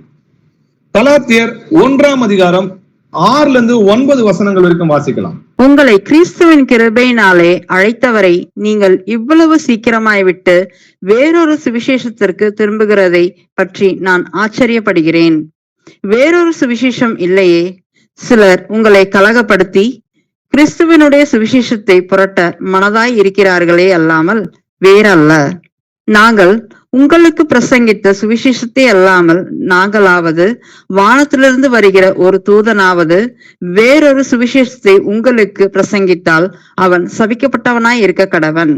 முன் சொன்னது போல மறுபடியும் சொல்லுகிறேன், நீங்கள் ஏற்றுக்கொண்ட சுவிசேஷத்தையே அல்லாமல் வேறொரு சுவிசேஷத்தை ஒருவனும் உங்களுக்கு பிரசங்கித்தால் அவன் சபிக்கப்பட்டவனாய் இருக்க கடவன். ஆமென். ஆமென். உங்களை கிறிஸ்துவின் கிருபையிலே அழைத்தவரை இவ்வளவு சீக்கிரமாய் விட்டுட்டு வேறொரு சுவிசேஷத்துக்கு நீங்க திரும்பத்தை கொடுத்து நான் ஆச்சரியப்படுறேன்னு சொல்றாரு. அப்போ வேறொரு சுவிசேஷம் இருக்குது, அது கள்ள சுவிசேஷன்றதை நம்ம புரிஞ்சுக்கணும். வேறொரு சுவிசேஷம் இல்லையே. சிலர் உங்களை கலகப்படுத்தி கிறிஸ்துவோடைய சுவிசேஷத்தை என்ன பண்றாங்க, புரட்ட மனதா இருக்கிறாங்க, அல்லாம வேற அல்ல. அதாவது வேறொரு சுவிசேஷம் ஒண்ணு கிடையாது. கர்த்தருடைய சுவிசேஷத்தை என்ன பண்றாங்க, கள்ளமா புரட்டி அவமாய் போதிக்கிறாங்க. அப்போ உங்களை எப்படி வஞ்சிப்பாங்கன்னு பாருங்க, வசனங்களால தான் வஞ்சிப்பாங்க. நம்ம ஏற்கனவே பார்த்தோம், ஒருவனும் நய வசனிப்பினாலே உங்களை வஞ்சியாதபடிக்கு இவைகளை சொல்லுகிறேன்னு சொல்லி நம்ம போன வசனத்துல பார்த்தோம். இங்க என்ன போட்டிருக்கு, கிறிஸ்துவோட சுவிசேஷத்தை புரட்ட மனதா இருக்கிறாங்களே அல்லாம வேறல்ல, சிலர் உங்களை கலகப்படுத்தி சுவிசேஷத்தை புரட்டுறாங்கன்றதை நம்ம பார்க்கிறோம். நாங்கள் உங்களுக்கு பிரசங்கித்த சுவிசேஷத்தை அல்லாமல் நாங்களாவது வானத்திலிருந்து வருகிற ஒரு தூதனாவது வேறொரு சுவிசேஷத்தை உங்களுக்கு பிரசங்கித்தால் அவன் சபிக்கப்பட்டவனா இருக்க கடவன் சொல்லி எழுதி. சபிக்கப்பட்டவனா என்ன அப்படின்ற அந்த கேள்வியை கேட்டு பார்க்கணும். நியாயத்தீர்ப்புல ஆண்டவர் வலது பக்கத்துல இருந்து இடது பக்கத்துல நிற்க வச்சு சபிக்கப்பட்டவர்களேன்னு சொல்றாரு. பிசாசுக்காகவும் அவன் தூதனுக்காகவும் ஆயுதம் பண்ணிக்கிற ஆக்கணியில போங்கன்றார். அப்போ வேறொரு சுவிசேஷத்தை கடைபிடித்தால், அதை பின்பற்றினால், அப்போ அந்த சுவிசேஷத்தை வழி நடத்துகிறது கர்த்தர் அல்லாம இருக்குது யாருன்னு பாத்தீங்கன்னா அது பிசாசு. அந்த பிசாசோட கீழ்ப்படிஞ்சு அவனோட வசனத்துக்கும் அவனோட நயவஞ்சகத்துக்கும் நீங்க ஏமாந்து கீழ்ப்படிந்து அவனுடைய கட்டளைகளுக்கு நீங்கள் நடப்பீங்களானா அவனுடைய முத்திரையை நீங்க தரித்துக் கொள்வீங்க. முன் சொன்னது போல மறுபடியும் சொல்லுகிறேன், நீங்கள் ஏற்றுக்கொண்ட சுவிசேஷத்தை அல்லாமல் வேறொரு சுவிசேஷத்தை ஒருவன் உங்களுக்கு பிரசங்கித்தால் அவன் சபிக்கப்பட்டவனா இருக்க கடவுள். அப்போ விக்கிராராதனை, திருத்துவம், ரகசிய வருகை, இன்னும் கட்டிட சர்ச்சை, இந்த மாதிரி இன்னும் அநேக தசம பாகம், காணிக்கை, இந்த மாதிரி ஆண்டவர் உபதேசிக்காத அந்நிய போதனைகளை உங்களுக்கு கொண்டு வந்து அதை நீங்கள் கேட்டு அதன்படி நடப்பீர்களானால் அவர்களுக்கு பங்காளியா இருப்பீங்க. அவர்களுக்கு பங்காளியா இருக்கும்போது அந்த முத்திரையை தரித்துக் கொள்கிறீங்கன்றத பார்க்கிறோம். இப்போ அந்தி கிறிஸ்து யாருன்னு பாத்தீங்கன்னா போப்புன்றதை நம்ம பார்க்கிறோம். ரோமன் கத்தோலிக்க சர்ச் தான் அந்த சாத்தானுடைய குடியிருப்பா இருக்குதுன்றத நம்ம பார்க்கிறோம். அது சகல அருவறுப்புகளுக்கும் தாயின்னு சொல்லி எழுதிருக்கு. அந்த வெளிப்படுத்தின விஷயத்துல அவளை பார்த்து வேசின்னு சொல்றாரு. பழைய ஏற்பாட்டுல பாதாள் தான் இன்னைக்கு உருமாறி ரோமன் கத்தோலிக்க சர்ச்சா இன்னைக்கு வந்து நிக்குதுன்றத பார்க்கிறோம். ரோமன் கத்தோலிக்க சர்ச் மட்டும் கிடையாது, அது கூட பங்காளியா இருக்கிற இன்னைக்கு எல்லா சர்ச்சும் தான். இன்னைக்கு பாத்தீங்கன்னா சிஎஸ்ஐயா இருக்கட்டும், ரோமன் கத்தோலிக் சர்ச்சா இருக்கட்டும், இல்ல இன்னும் ஏஜி சர்ச்சா இருக்கட்டும், இன்னும் பணம், தசம பாகம், காணிக்கை, திருத்துவம், ரகசிய வருகை, கட்டிட சர்ச்சு, இந்த மாதிரி தனிப்பட்ட மனிதனை போதகன்னு சொல்லி ஆண்டவருடைய கட்டளைகளுக்கு கீழ்ப்படியாத எல்லா கள்ள சபைகள்லயும் அந்தி கிறிஸ்துவோட அடையாளம் இருக்கு. அதை தான் நம்ம இப்ப பார்க்க போறோம். இப்போ அந்தி கிறிஸ்துவோட அடையாளத்தை நம்ம பார்க்கறதுக்கு முன்னாடி ஆண்டவருடைய கட்டளைகள் என்ன, இப்போ இயேசு கிறிஸ்து ஒருவரே தேவன் அப்படின்றத நம்ம அறிஞ்சிருக்கிறோம். அதை தவிர திருத்துவம் வந்து இது கள்ள போதகம், அதை வந்து முத்திரன்றதை நம்ம பார்க்கிறோம். முதல்ல திருத்துவன்றது எங்க வந்துச்சுன்னு பாத்தீங்கன்னா ரோமன் கத்தோலிக்க சர்ச்ல இருந்து தான் வந்துச்சு. அங்கதான் முதல் என்ன ஆச்சு, கிறிஸ்துக்குள்ளாக விக்கிராராதனை கொண்டு வந்த சபை எதுன்னு பாத்தீங்கன்னா ரோமன் கத்தோலிக்க சபை தான். அது வேசின்னு சொல்லி வேதத்துல எழுதிருக்கு. அதற்கு முன்னாடி அப்போஸ்தலராலும் மூப்பராலும் பரிசுத்த ஆவியானவர் நமக்கு கட்டளை என்ன கொடுத்திருக்கிறார், வேதம் சட்ட புஸ்தகம் சொல்லி எழுதிருக்கு. அப்போ அந்த சட்ட புஸ்தகத்துக்கு நம்ம கீழ்ப்படியாம போனா நம்மளுக்கு என்ன கிடைக்கும், தண்டனை கிடைக்கும். இப்போ பூமியில இருக்கிற நம்ம சட்டங்களுக்கு நம்ம கீழ்ப்படியாம போனா நீதிமன்றத்துல நமக்கு தீர்ப்பு கிடைக்குது இல்லையா, தண்டனை கிடைக்குது. அப்போ அதே போலதான் ஆண்டவர் நமக்கு சட்ட புஸ்தகத்தை கொடுத்திருக்கிறாரு. அந்த சட்ட புஸ்தகத்துக்கு நம்ம கீழ்ப்படியாம போனா நமக்கு தண்டனை கிடைக்கும். அப்போ அப்போஸ்தலராலும் மூப்பராலும் விதிக்கப்பட்ட சட்டங்கள் என்ன அப்படின்ற அந்த கேள்வியை நம்ம கேட்டு பார்க்கலாம். அப்போஸ்தலர் 16ஆம் அதிகாரம் 4வது வசனம் வாசிக்கலாம். அவர்கள் பட்டணங்கள் தோறும் போகையில் எருசலேமில் இருக்கும் அப்போஸ்தலராலும் மூப்பராலும் விதிக்கப்பட்ட சட்டங்களை கைக்கொள்ளும்படி அவர்களுக்கு ஒப்புவித்தார்கள். ஆமென். அவர்கள் பட்டணந்தோறும் போகையில் ஜெருசலேமில் இருக்கும் அப்போஸ்தலராலும் மூப்பராலும் விதிக்கப்பட்ட சட்டங்கள்னு சொல்லி வேதத்துல எழுதிருக்கு. சட்டங்களை கை கொள்ளும்படி அவர்களுக்கு ஒப்புவித்தார்கள். அப்போ இதெல்லாம் நம்ம கடைபிடிக்கிறது என்னது, ஆண்டவர் வேதத்துல கூத்துற வசனங்கள்லாம் என்னது, சட்ட புஸ்தகம்ன்றதை நம்ம பார்க்கிறோம். அது வேத புத்தகம், அது சட்ட புஸ்தகம். அதனாலதான் கடைசி நாள்ல என்னுடைய வசனமே உங்களை நியாயம் தீர்க்கும் சொல்லி எழுதிருக்கு. அப்போ ஆண்டவருடைய வசனம் தான் நம்மளை நியாயம் தீர்க்குதுன்னா இந்த வசனம் சட்ட புஸ்தகம்ன்றதை நம்ம அறிஞ்சு கொள்ளணும். 2 தீமோத்தேயு 1ஆம் அதிகாரம் 13வது வசனம் வாசிக்கலாம். நீ கிறிஸ்து இயேசுவை பற்றும் விசுவாசத்தோடும் அன்போடும் என்னிடத்தில் கேட்டிருக்கிற ஆரோக்கியமான வசனங்களின் சட்டத்தை கை கொண்டிரு. ஆமென். ஆமென். நீ கிறிஸ்து இயேசுவை பற்றும் விசுவாசத்தோடும் அன்போடும் என்னிடத்தில் கேட்டிருக்கிற ஆரோக்கியமான வசனங்களின் சட்டத்தை கை கொண்டிரு. அப்போ அந்த வசனத்தினோட சட்டம் புஸ்தகம்ன்றதை நம்ம புரிஞ்சுக்கணும். அந்த வசனம் தான் நம்மளை நியாயம் தீர்க்க போது. அந்த வசனத்தை நம்ம கை கொண்டாதான் நமக்கு ரட்சிப்பு. இப்போ இந்த வசனத்துல இருந்து தான் என்ன பண்ணுவான், பிசாசு நம்மளை புரட்டுவான். எப்படி புரட்டுவான், இப்போ சபைன்னா என்னது, இயேசு கிறிஸ்துவோட சரீரமாகிய சபைன்னு சொல்லி வேதத்துல எழுதி இருக்கு. எபேசியர் 4ஆம் அதிகாரம் 12வது வசனம் வாசிக்கலாம். பரிசுத்தவான்கள் சீர்பொருந்தும் பொருட்டு சுவிசேஷ ஊழியத்தின் வேலைக்காகவும் கிறிஸ்துவின் சரீரமாகிய சபையானது பக்தி விருத்தி அடைவதற்காகவும் ஆமென். ஆமென். நம்ம சின்ன சின்ன வசனம் மட்டும் கொஞ்சம் எக்ஸாம்பிளுக்கு பார்க்கலாம். அப்போ கிறிஸ்துவோட சரீரமாகிய சபைனா என்னது? இயேசு கிறிஸ்துவோட சரீரம். அப்போ நம்ம எல்லாம் யாரா இருக்கிறோம்? இயேசு கிறிஸ்துவோட அவயங்களா இருக்கிறோம். நம்ம எல்லாம் ஒன்னா சேர்ந்தாதான் இயேசு கிறிஸ்துவோட சரீரம். அப்போ சபைனா நீங்களும் நானும் தானே தவிர கட்டிடம் சபை கிடையாது. அப்போ நான் சர்ச்சு கட்டுறேன், அதை கட்டுறேன், இதை கட்டுறேன், இது சபைன்னு சொன்னா உங்களை வஞ்சிக்கிறாங்கன்னு அர்த்தம். வேதத்துக்கு புறம்பா உங்களுக்கு போதிக்கிறாங்க, அவங்க கள்ள சுவிசேஷம் சொல்றாங்கன்னு அர்த்தம். இது ஒரு சின்ன தப்பா அப்படின்னு நீங்க கேட்கலாம் இல்லையா? அந்த ஆதாம் கிட்ட சொல்றாரு, அந்த பழத்தை நீ சாப்பிடாதன்னு. அந்த பழத்தை மீறி சாப்பிட்டதுனால அவனுக்கு என்ன வந்துச்சு? மரணம் வந்துச்சுன்றதை நம்ம பார்க்கணும். மோசே கிட்ட அந்த கண்மலை கிட்ட போய் பேசுன்றாரு, அவர் அடிச்சிட்டாரு. கானான் தேசத்துக்கு கர்த்தர் கொண்டு போகவே இல்லை. அதுக்கப்புறம் அவர் கெஞ்சி கேட்டோம், அவர் கொண்டு போல. ஆண்டவருடைய கட்டளை சிறிதானாலும் பெரிதானாலும் இதோ அடியேன்னு கேட்கிறேன். இல்லைன்னா அவருடைய கட்டளைகளை மீறுகிறது பாவம், பாவத்தின் சம்பளம் மரணம்ன்றதை புரிஞ்சுக்கணும். சரி, அப்ப சபைக்கு யார் தலையா இருக்கிறா? வாசிக்கலாம். கொலேசியர் 1:18 அவரே சபையாகிய சரீரத்துக்கு தலையானவர், எல்லாவற்றிலும் முதல்வராய் இருக்கும்படி அவரே ஆதியும் மரித்தோரிலிருந்து எழுந்த முதற் பேரும் ஆனவர். ஆமென். ஆமென். அப்போ அவர்தான் சபைக்கு தலையா இருக்கிறார்னு சொல்லி எழுதிருக்கு. அப்போ இங்க இருந்து எங்க இருந்து வந்தாங்க? ஃபாதர்ன்றாங்க, பாஸ்டர்ன்றாங்க, ரெவரண்ட்னு சொல்றாங்க. ரெவரண்ட்னா என்ன தெரியுமா? பயபக்திக்குரியவர்னு அர்த்தம். பிஷப்னு சொல்றாங்க. போப் வந்து ஆண்டவராம். போப் ஆண்டவர். என்னோட மகிமை, என்னோட கீடத்தை நான் மற்றவங்களுக்கு கொடேன்னு சொல்லி எழுதிருக்கு. ரோமன் கத்தோலிக்க சர்ச்சோட வெப்சைட்ல போய் பாருங்க, கிறிஸ்துவுக்கு பதிலாக தான் போப்புன்னு எழுதியிருக்கும். நானே கத்தர், என்னை எல்லாம் உங்களுக்கு ரட்சகர் கிடையாதுன்னு எழுதி, என்னோட மகிமை நான் வேறொருக்கு கூடேன்னு சொன்னார்.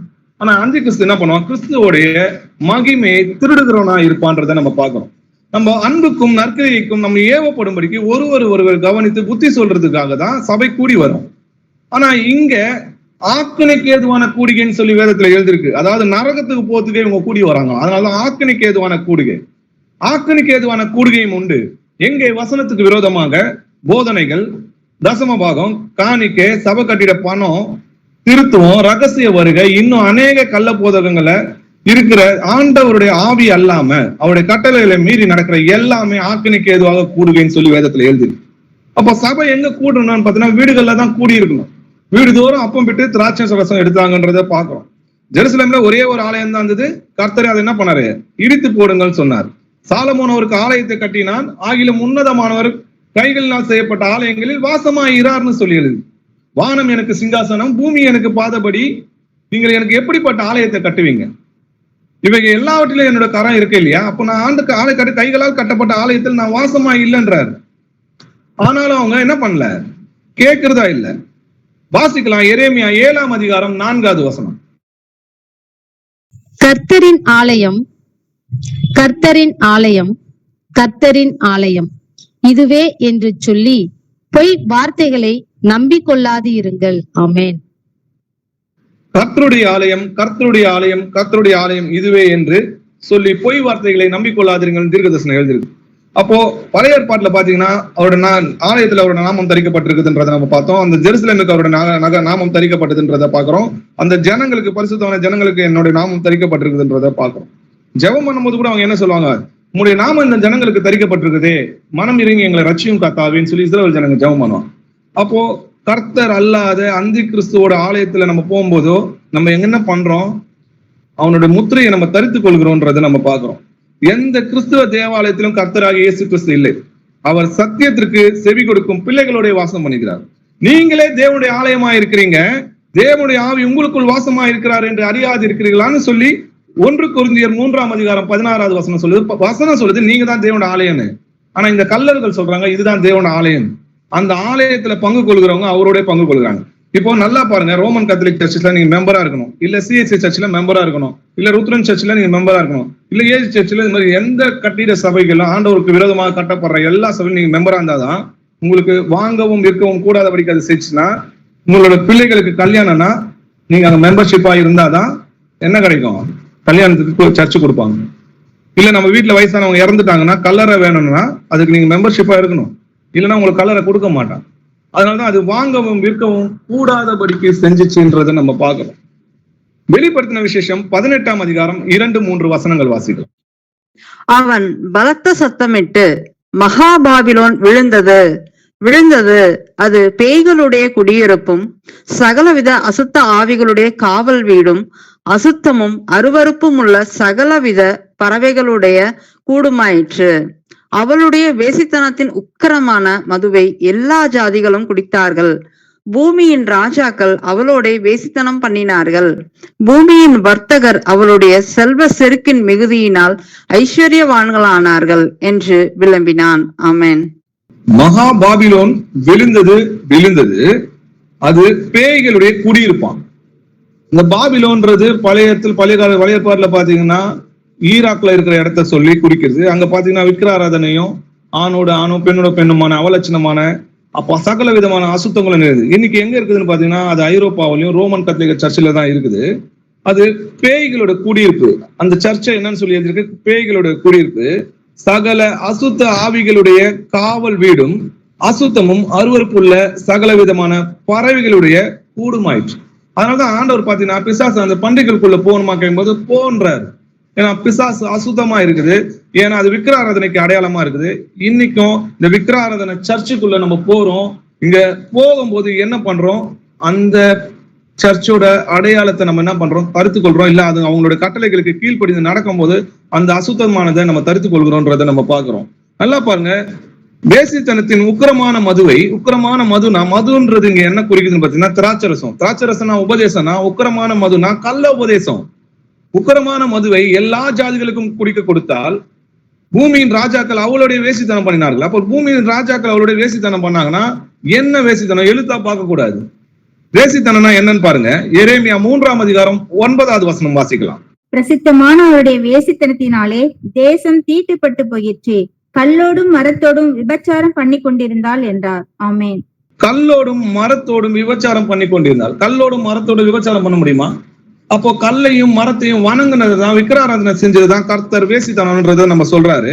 அந்த ஸ்திரீயை பார்த்து என்ன சொல்றாருன்னு பார்க்கலாம். எரேமியா 3ஆம் அதிகாரம் 3வது வசனம் வாசிக்கலாம். அதிநிமித்தம் மழை வரிசையாமலும் பின்மாறி இல்லாமலும் போயிற்று. உனக்கோ சோர ஸ்திரீயின் நெற்றி இருக்கிறது, நீயோ நாணமாட்டேன் என்கிறாய். ஆமென். சோர ஸ்திரீயின் நெற்றி இருக்கிறது உனக்கோ. அப்போ அதே 9வது வசனத்துல பாத்தீங்கன்னா கல்லோடும் மரத்தோட விபச்சாரம் பண்ணியிருந்தாள்னு போட்டு. அப்போ விக்கிராராதனை பண்றவங்களுக்கு என்ன இருக்குதான், சோர ஸ்திரீயின் நெற்றி இருக்குன்னா அதுக்கு கீழ்ப்படிந்து அந்த பாவத்தை செய்யறவங்களுக்கு அதோட முத்திரையை தரித்து இருக்கிறாங்கன்றத பார்க்கணும். எதற்கு கீழ்ப்படியும்படியாக உங்களை நீங்க ஒப்பு கொடுக்கிறீங்களோ அதற்கு நீங்கள் அடிமையா இருக்கிறீங்கன்னு சொல்லி வசனம் எழுதிருக்கு. அப்போ அந்த விபச்சாரன்றது இங்க எதுன்னு பாத்தீங்கன்னா விக்கிர ஆராதனையை குறிக்குது. அதை கீழ்படுகிறவங்களை பார்த்து, அது விக்கிர ஆராதனை செய்யறவங்களை பார்த்து சோரஸ்திரியின் நெற்றி உனக்கு இருக்கிறதுன்னு சொல்லி எழுதிருக்குன்னா அந்தி கிறிஸ்துவ முத்திரை நீ தரித்திருக்கிறன்னு அர்த்தம். 1 தீமோத்தேயு 4ஆம் அதிகாரம் 1லிருந்து 3 வசனங்கள் வாசிக்கலாம். ஆகிலும் ஆவியானவர் வெளிப்படையாய் சொல்லுகிறபடி பிற்காலங்களிலே மனசாட்சியில் சூடுண்ட பொய்யருடைய மாயத்தினாலே சிலர் வஞ்சிக்கிற ஆவிகளுக்கும் பிசாசுகளின் உபதேசங்களுக்கும் செவி கொடுத்து விசுவாசத்தை விட்டு விலகி போவார்கள். விவாகம் பண்ணாதிருக்கவும், விசுவாசிகளும் சத்தியத்தை அறிந்தவர்களும் ஸ்தோத்திரத்தோட அனுபவிக்கும்படி தேவன் படைத்த போஜன பதார்த்தங்களை விளக்கவும் வேண்டுமென்று அந்த பொய்யர் கட்டளையிடுவார்கள். ஆமென். ஆமென். ஆகிலும் ஆவியானவர் வெளிப்படையாக சொல்லுகிறபடியே, ஆண்டவர் பாத்தீங்கன்னா எல்லா வசனத்தையும் மறைப்பொருளையும் தீர்க்க தரிசனமா தான் சொல்லுவார், ஓமையாக தான் சொல்லுவார். ஆனா கட்டளைகளை மட்டும் வெளிப்படையாகவே சொல்லுவார். இதை செய்யக்கூடாதுன்னா செய்யக்கூடாதுதான். அப்போ இந்த வசனத்தை நம்ம ரட்சிக்கப்படணும், நம்ம ஏமாந்துடக்கூடாது, நம்ம வஞ்சிக்கப்பட்டு போகக்கூடாதுன்னு வெளிப்படையாக சொல்றாராம். நல்லா கவனிச்சு பாருங்க. மனசாட்சியிலே சூடுண்ட பொய்யருடைய மாயத்தினால பொய் சொல்லி இருதயத்துல பொய் சொல்றோன்ற அந்த எண்ணமே உணர்வே இல்லாத இந்த பொல்லாதவர்கள் என்ன பண்ணுவாங்களாம், வஞ்சிக்கிற ஆவிகளுக்கும், நல்லா கவனிங்க, வஞ்சிக்கிற ஆவிகளுக்கும் பிசாசின் உபதேசங்களுக்கும். அப்போ பிசாசு என்ன பண்றான், உபதேசம் பண்றான், அவன் போதகம் பண்றான். ஆண்டவராகிய இயேசு கிறிஸ்துவ நாமத்தினால அவன் என்ன பண்றான், கள்ள சுவிசேஷம் சொல்றான். ஆட்டுத்தோலை போற்றி கொண்டு வருகிற ஓனா என்றதை நம்ம வசனங்கள் முன்னதாகவே நம்மளுக்கு கர்த்தர் சொல்லி இருக்கிறார். அவனுக்கு செவி கொடுத்து விசுவாசத்தை விட்டு விலகி போனார்கள். விசுவாசம் என்னது, நானே அவர் என்று நீங்கள் விசுவாசியாவிட்டால் உங்கள் பாவங்களினாலே சாவீர்கள்னு சொல்லி கர்த்தர் சொல்றாரு. நானே கர்த்தர், என்னை அல்லாமல் ரட்சகர் இல்லைன்றாரு. ஆனா இன்னைக்கு திருத்துவத்துக்கு முதல் ஆதி திருத்துவம், ரகசிய வருகை, அந்த விக்கிராராதனை, இதுக்கெல்லாம் ஆதி தாய் யாருன்னு பாத்தீங்கன்னா ரோமன் கத்தோலிக்க சர்ச். விவாகம் பண்ணாது இருக்கவும். இன்னைக்கு அவங்க தான் சிஸ்டர் ஃபாதர்ஸ் என்ன பண்ணக்கூடாது, கல்யாணம் பண்ணக்கூடாதுன்னு சொல்லி போதிக்கிறவங்க. விசுவாசிகளும் சத்தியத்தை அறிந்தவர்களும் ஸ்தோத்திரத்தோட அனுபவிக்கும்படி தேவன் படைத்த போஜன பதார்த்தங்களை விளக்க வேண்டும் என்று அந்த பொய்யர் கட்டளையிடுகிறார்கள். பொய்யர் யாரு? பொய்க்கு பிதாவாகிய பிசாசு தான் அந்த பொய்யர்கள்னு அர்த்தம். பொய் பேசுகிறோம் பிசாசுன்னு எழுதிருக்கு. பொய்னா என்னது? ஆண்டவருடைய வசனம் தான் சத்தியம், அதை அவமாய் மாத்துகிறவன் தான் பொய்யன். இன்னைக்கு லெண்டேஸ்ன்னு சொல்லி 40 நாள் விரதம் இருக்கிறாங்க. இந்த 40 நாள் விரதம் இருக்கிற அனைவருமே அந்தி கிறிஸ்துவோட முத்திரையை தரித்து கொண்டிருக்கிறாங்க. உங்களுக்கு தெரியுமா? அவனுடைய கட்டளைகளுக்கு கீழ்ப்படிந்து அவனுடைய வசனம் அவனுடைய பேச்சை கேட்டு நடக்கிற எல்லாருக்குமே என்ன இருக்குது? அவனுடைய முத்திரையை தரித்துக் கொள்கிறாங்க. வெளிப்படுத்தின விசேஷம் 2ஆம் அதிகாரம் 20 23 வசனங்கள் வரைக்கும் வாசிக்கலாம். ஆகிலும் உன் பேரில் எனக்கு குறை உண்டு. என்னவெனில் தன்னை தீர்க்கதரிசி என்று சொல்லுகிற ஏசபேல் என்னும் ஸ்திரீயானவள் என்னுடைய ஊழியக்காரர் வேசித்தனம் பண்ணவும் விக்கிரகங்களுக்கு படைத்தவர்களை புசிக்கவும் அவர்களுக்கு போதித்து அவர்களை வஞ்சிக்கும்படி நீ அவர்களுக்கு இடம் கொடுக்கிறாய். அவள் மனம் திரும்பும்படியாய் அவளுக்கு தவணை கொடுத்தேன். தன் வேசி மார்க்கத்தை விட்டு மனம் திரும்ப அவளுக்கு விருப்பமில்லை.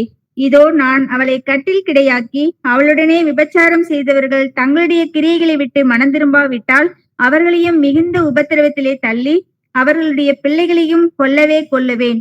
அப்பொழுது நானே உள்ளந்திரியங்களையும் இருதயங்களையும் ஆராய்கிறவர் என்று எல்லா சபைகளும் அறிந்து கொள்ளும். அன்றியும் உங்களில் ஒவ்வொருவனுக்கும் உங்கள் கிரியைகளின்படியே பலனளிப்பேன். ஆமேன். ஆமேன். தன்னை தீர்க்கதரிசி என்று சொல்லுகிற எசபேல் என்னும் ஸ்திரீயானவள் என்னுடைய ஊழியக்காரர் வேசித்தனம் பண்ணுவோம். அப்போ என்ன வேசித்தனம் பண்ணாங்க பாருங்க. விக்கிரகங்களுக்கு படைக்கப்பட்டவர்களை புசிக்கிறது, இதுதான் வேசித்தனம். விக்கிர ஆராதனைன்றது வேசித்தனம்ன்றதை நம்ம பாக்குறோம். அவர்களுக்கு போதித்து அவர்களை வஞ்சிக்கும்படி, நல்ல வசனம் பாருங்க, அவங்கள வஞ்சிச்சுதான் ஏமாத்துறாங்கன்றதை பாக்குறோம். வசனத்தை சொல்லிதான் அவங்க ஏமாத்துறாங்க. வஞ்சிக்கும்படி நீ அவளுக்கு இடம் கொடுக்கிறாய். அவள் மனம் திரும்பும்படி நான் அவளுக்கு தவணை கொடுத்தேன். தன் வேசியை மார்க்கத்தை விட்டு மனம் திரும்ப அவளுக்கு விருப்பம் இல்லையா? இதோ நான் அவளை கட்டிலுக்கு இரையாக்கி அவளுடைய விபச்சாரம் செய்தவர்கள். அவளுடைய விபச்சாரம் எப்படி செஞ்சாங்க? அவங்களுக்கு பங்காளியா இருந்தாங்க. இந்த விக்கிர ஆராதனைக்காக ரோமன் சர்ச்சா இருக்கட்டும், இல்ல சிஎஸ்ஐ சர்ச்சா இருக்கட்டும், இல்ல கட்டிட சர்ச்சை எதுவா இருக்கட்டும், இல்ல தசமபாகம், காணிக்கை, கிறித்துவம், கள்ள போதகம், இந்த மாதிரி ஆண்டவருடைய கட்டளைகளை அவமாய் போதிக்கிற எந்த சர்ச்சில் நீங்க மெம்பராவோ இல்ல அந்த சர்ச்சில் போய் பங்காளியாவோ இல்ல அங்க உட்கார்ந்துட்டு வரீங்கன்னு வைங்க, அப்போ ஆண்டவர் தெளிவா சொல்றாரு, விக்கிரங்களுக்கு விலகி ஓடுங்கன்னு சொல்றாரு.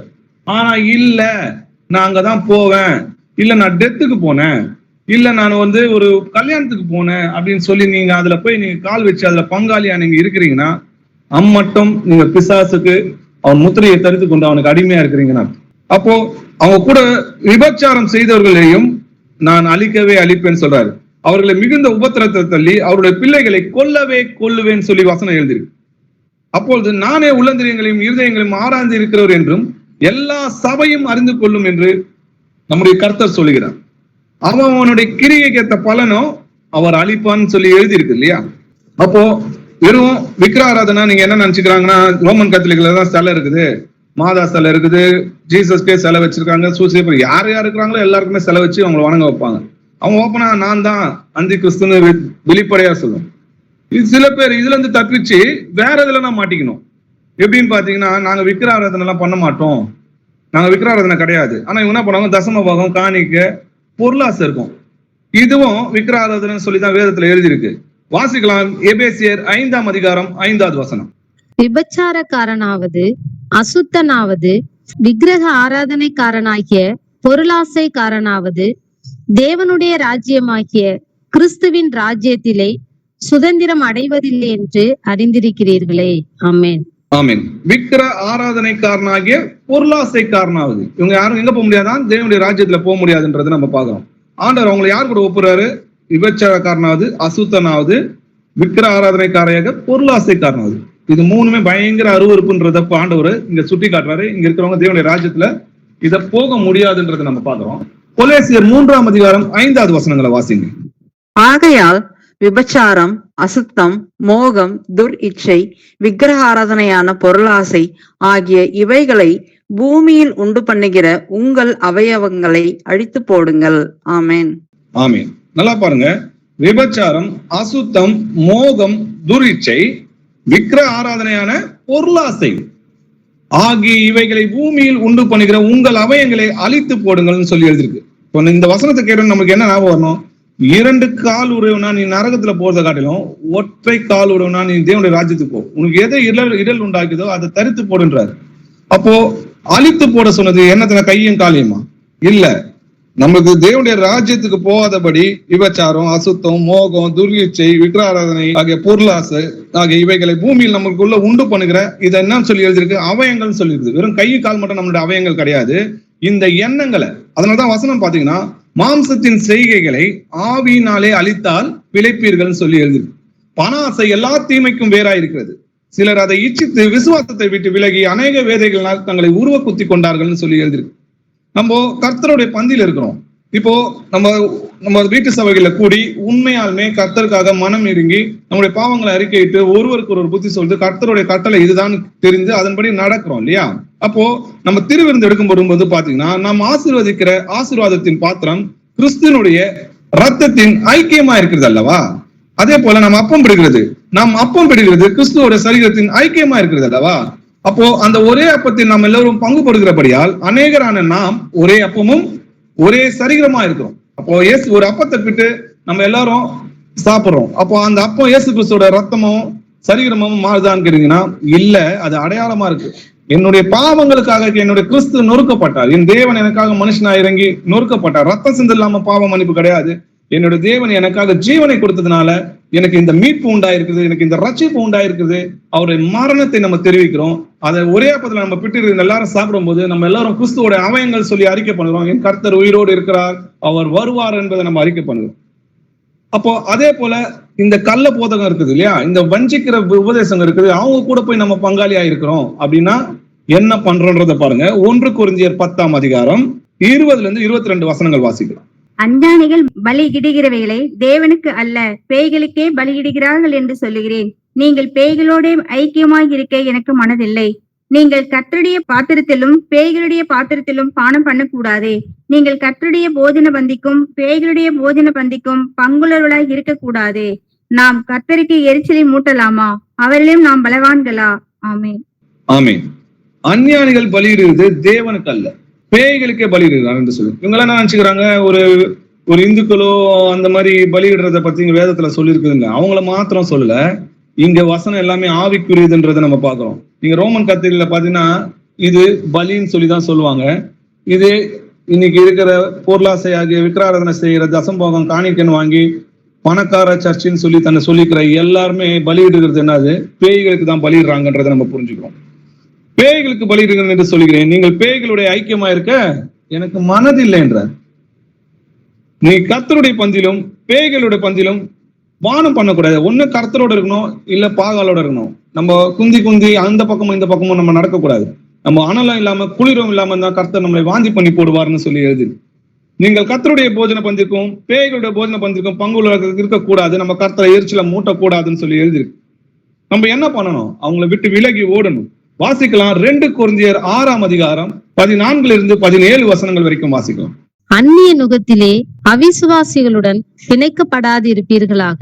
நீதிக்கும் அநீதிக்கும் சம்பந்தம் ஏது? ஒளிக்கும் இருளுக்கும் ஐக்கியம் ஏது? கிறிஸ்துவுக்கும் பேலியாளுக்கும் இசைவேது? அவிசுவாசியுடனே விசுவாசிக்கு பங்கேது? தேவனுடைய ஆலயத்துக்கும் விக்கிரகங்களுக்கும் சம்பந்தம் ஏது?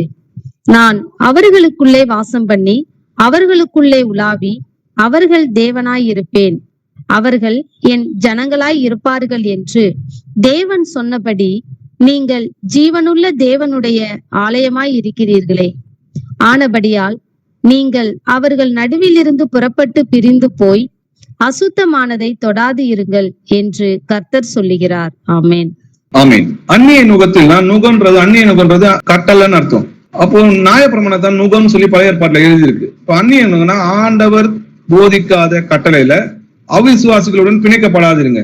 அப்போ விசுவாசிகள்னு ஆண்டவர் கொடுத்த சட்ட புஸ்தகம் இருக்கு. இந்த சட்ட புஸ்தகத்தை மீறி போதிக்கிற எல்லாமே அந்நிய நுகம். அவிசுவாசிகளுடன் பிணைக்கப்படாதிருங்க. நீதிக்கும் அநீதிக்கும் சம்பந்தம் ஏது? ஒளிக்கும் இருளுக்கும் ஐக்கியம் ஏது? கிறிஸ்துவுக்கும் பேலியாளுக்கும் இசைவேது? அவிசுவாசியுடனே விசுவாசிக்கு பங்கு. அவன் வேற நம்ம வேற. இருளுக்கும் வெளிச்சத்துக்கும் முன்னா சேரவே சேராது. தேவனுடைய ஆலயத்துக்கும் விக்கிரகத்துக்கும் சம்பந்தம் இது. இவங்க நிறைய பேர் நினைச்சாங்க விக்கிரகம் இந்த ரோமன் கத்தோலிக் சர்ச் மட்டுமே கிடையாது. ஆண்டவருடைய கட்டளைகளுக்கு கீழ்ப்படியாதவங்களை முரட்டாட்டம் தான் பண்ணுறவங்களை விக்கிராராதனைக்கு சமம் சொல்லி எழுதியிருக்குது. அப்போ பெண்கள் சபைகள்ல போதிக்கிறது ஐயோக்கியதனமா இருக்குமே அப்படின்னு வேதத்துல எழுதியிருக்கு. ஆனா இன்னைக்கு நான் போதிப்பேன்னு சொல்லி போதிக்கிறவங்க யாருமே விக்கிராராதனை பண்றாங்க. அதை கேட்கிற யாவரும் அவளுடைய கூட விபச்சாரம் பண்ணுறாங்கன்னு சொல்லி வேதத்துல எழுதியிருக்கு. ஆண்டவருடைய கட்டளைகளை கீழ்ப்படுகிறதே உத்தமம் சொல்லி எழுதியிருக்கு. தேவனுடைய ஆலயத்துக்கும் விக்கிரகங்களுக்கும் சம்பந்தம் இது. நான் அவர்களுக்குள்ளே வாசம் பண்ணி அவர்களுக்குள்ளே உலாவி அவர்கள் தேவனாயிருப்பேன்னு சொல்லி நீங்க தான் தேவனுடைய ஆலயம் சொல்லி எழுதியிருக்கு. இல்ல, ஆண்டவருக்கு தெரியாது, நாங்க கட்டுவோம், நாங்க அதுலதான் இருப்போம், எங்களுக்கு சுகபோகமா இருக்கணும் அப்படின்றவங்க தான் இன்னைக்கு அந்தி கிறிஸ்து. கிறிஸ்துவோட கட்டளையின்படி நடக்கிற யாவரும் துன்பப்படுவாங்கன்னு எழுதியிருக்கு. நம்மளுக்கு சின்ன சின்ன துன்பங்கள் உபத்திரங்கள்லாம் இருக்கதான் செய்யும். நம்மளால ஒரு ஏசி ஆள்ல அப்படி உட்கார்ற மாதிரி நம்மளால உட்கார முடியாதுதான் வீடுகள் இருக்கும்போது. ஆனா இதோட முடிவு நித்திய ஜீவன். ஆனபடியால் நீங்கள் அவர்கள் நடுவில் இருந்து புறப்பட்டு பிரிந்து அசுத்தமானை தொடாதிருங்கள் என்று கர்த்தர் சொல்கிறார். இதே நீங்க ஒரு 1 கொரிந்தியர் 10:14 வசனத்துல ஆகையால் எனக்கு பிரியமானவர்களே விக்கிரகாராதனைக்கு விலகி ஓடுங்கள் சொல்லி எழுதிருக்கு. 2 யோவான் 1:9-10 வசனங்கள் வாசிக்கலாம். கிறிஸ்துவின் உபதேசத்திலே நிலைத்திராமல் மீறி நடக்கிற எவனும் தேவனை உடையவன் அல்ல. கிறிஸ்துவின் உபதேசத்தில் நிலைத்திருக்கிறவனோ பிதாவையும் குமாரனையும் உடையவன். ஒருவன் உங்களிடத்தில் வந்து இந்த உபதேசத்தை கொண்டு வராமல் இருந்தால் அவனை உங்கள் வீட்டிலே ஏற்றுக்கொள்ளாமலும் அவனுக்கு வாழ்த்துதல் சொல்லாமலும் இருங்கள். அவனுக்கு வாழ்த்துதல் சொல்லுகிறவன் அவனுடைய துர்க்கிரியைகளுக்கும் பங்குள்ளவனாய் இருக்கிறான். ஆமென். ஆமென். கிறிஸ்துவின் உபதேசத்திலே நிலைத்திராமல் மீறி நடக்கிற எவனும் தேவனை உடையவன் அல்ல அப்படின்னா கிறிஸ்துவனை அல்லாதவன் தேவனுடையவன் அல்ல. அப்போ கிறிஸ்துவோட உபதேசம்னா வேத புஸ்தகத்துல இருக்கிற சட்டங்கள், நம்ம ஏற்கனவே படிச்சோம்ல அடிப்படை சட்டங்கள்லாம் நம்ம பார்த்தோம். இந்த ஆண்டவர் அப்போஸ்தலர்களாலும் மூப்பர்களாலும் கொடுத்த அந்த பரிசுத்தமான கட்டளைகளை கீழ்ப்படியாம அந்த போதனைப்படி நடக்காம அதை உபதேசிக்காம இருக்கிற எவனுக்குள்ள என்ன கிடையாது, தேவனுடைய ஆவி இல்லை. ஆண்டவருடைய கட்டளைகளை கீழ்ப்படிந்து நடக்கிறதே அன்பு. அப்படி நடக்கும் போதுதான் அவர் நமக்குள் நிலைத்திருக்கிறார்ன்றதை நம்ம பார்த்தோம். நான் எப்படி பிதாவின் கற்பனைகளை கை கொண்டு அவருக்குள் நிலைத்திருந்தனோ நீங்களும் என்னுடைய கற்பனைகளை கை கொண்டால் எனக்குள் நீங்கள் நிலைத்திருப்பீங்கன்னு சொல்லி கர்த்தர் நம்மளுக்கு சொல்றாரு. கிறிஸ்துவின் உபதேசத்திலே நிலைத்திருக்கிறவனேனா கட்டளை கிறிஸ்துவோட உபதேசத்தை கடைபிடிக்கிறவனே பிதாவையும் குமாரனையும் உடையவன். ஒருவன் உங்கள் வந்து இந்த உபதேசத்தை கொண்டு வராமல் இருந்தால் அவனை உங்கள் வீட்டுக்குள்ள என்ன பண்ணக்கூடாது, ஏற்றுக்கொள்ளாமலும் அவனுக்கு வாழ்த்துதல் சொல்லாமலும் இருங்கள். அவனுக்கு வாழ்த்துதல் சொல்றாங்க பாத்தீங்களா, பிரைஸ் லார்டுன்னு, அவனுடைய துர்க்கிரியைக்கும் பங்குள்ளவனா இருக்கும். அப்போ பிரைஸ் லார்டுன்னு அவனுக்கு சொன்னாலே நீ அவனுடைய துர்க்கிரியைக்கு பங்குள்ளவன் சொல்லி நான் சொல்ல, வேத வசனம் சொல்லுது. அப்போ இந்த வேத வசனம் அவங்களுக்கு பிரைஸ் லார்டு சொன்னாலே அவனோட துர்க்கிரியைக்கு பங்குள்ளவனா இருக்கிறான்னா அந்த சர்ச்சில் நம்ம எத்தனை தடவை நம்ம போய் உட்கார்ந்துருப்போம், எத்தனை முறை அங்க திருவிருந்து பலியை கொடுத்திருப்போம். இது அநேக முறை நானும் அநேகமா என் குடும்பமும் செஞ்சிருக்கேன். அது வரைக்கும் இன்னி வரைக்கும் நான் தேவன்கிட்ட மன்னிப்பு கேட்கிறேன். இந்த நிமிஷம் கூட உங்க எல்லாருக்கும் முன்னாவும் நான் இந்த பாவங்களை அறிக்கை பண்ணி நான் மன்னிப்பு கேட்கிறேன். இது போல ஒருவரும் தன்னைத்தானே தன் இருதயத்தை ஆராய்ந்து பார்க்கணும். ஆண்டவர் சொல்றாரு, ஒரு ஸ்திரீ தன் புருஷனை விட்டு வேசித்தனம் பண்ணி போய் திரும்பி வந்தா நீங்க ஏத்துப்பீங்களா? நான் என் ஜனங்களை ஏற்றுப்பேன்னு சொல்றாரு. நம்ம மனம் திரும்பி நம்ம பாவங்களை அறிக்கையிட்டா கர்த்தர் நிச்சயமா நம்மளை ஏற்றுக்கொள்வார். எபேசியர் 4:14-15 வசனங்கள் வாசிக்கும். நாம் இனி குழந்தைகளாய் இராமல் மனுஷருடைய சூதும் வஞ்சிக்கிறதற்கு ஏதுவான தந்திரமும் உள்ள போதகமாகிய பலவித காற்றினாலே அலைகளைப் போல அடிபட்டு அலைகிறவர்களாய் இராமல் அன்புடன் சத்தியத்தை கைக்கொண்டு தலையாகிய கிறிஸ்துவுக்குள் எல்லாவற்றிலேயும் நாம் வளருகிறவர்களாய் இருக்கும்படியாக அப்படி செய்தார். ஆமென். ஆமென். நாம் இனி குழந்தைகளாய் இராமல் மனுஷனுடைய சூதும் வஞ்சிக்கிறது எதுவான தந்திரமுள்ள போதகம் சொல்லி எழுதிருக்கு. அப்போ மனுஷனுடைய சூதும் வஞ்சிக்கிறது எதுவான தந்திரமுள்ள போதகம்னா இன்னைக்கு யூடியூப்ல பாக்குறீங்க பாத்தீங்களா, அநேக கள்ள போதகம். நான் சர்ச்சைக்கு போக மாட்டேன், ஆனா அவங்க வீடியோவை பார்ப்போம்னா அங்கேயும் அவங்க என்ன இருக்கு, வஞ்சிக்கிற ஆவிகள் தான் அவங்க பேசுறாங்க இல்லையா. பலவிதமான காற்றுகளாலன்னா பலவிதமான வஞ்சிக்கிற போதனைகள்னு அர்த்தம். அலைகளை போல அலைப்பட்டு அலைகிறாங்க. அதை பார்த்து இன்னைக்கு என்ன ஆகும், அவங்க குழம்பி போய் சத்தியம் சொன்னாலும் அவங்க கேட்க மாட்டாங்க.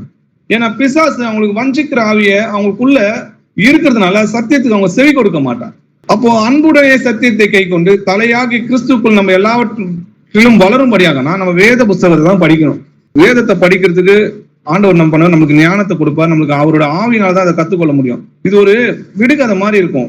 அதை நம்ம தேடி ஆராய்ஞ்சு ஏசப்பா எனக்கு ஜெபம் பண்ணணும், அவர்கிட்ட ஏசப்பா எனக்கு சொல்லிக் கொடுங்க, கிறிஸ்து ஒருவரே நமக்கு போதகரா இருக்கிறாருன்னு எழுதி அப்ப எனக்கு சொல்லிக் கொடுங்க, எனக்கு தெரிய மாட்டேது, எனக்கு படிக்க தெரியல, எனக்கு தகுதி இல்லை, நான் மந்த புத்தி உள்ளவனா இருக்கு, எனக்கு சொல்லிக் கொடுங்கன்னு கேட்டு பாருங்க.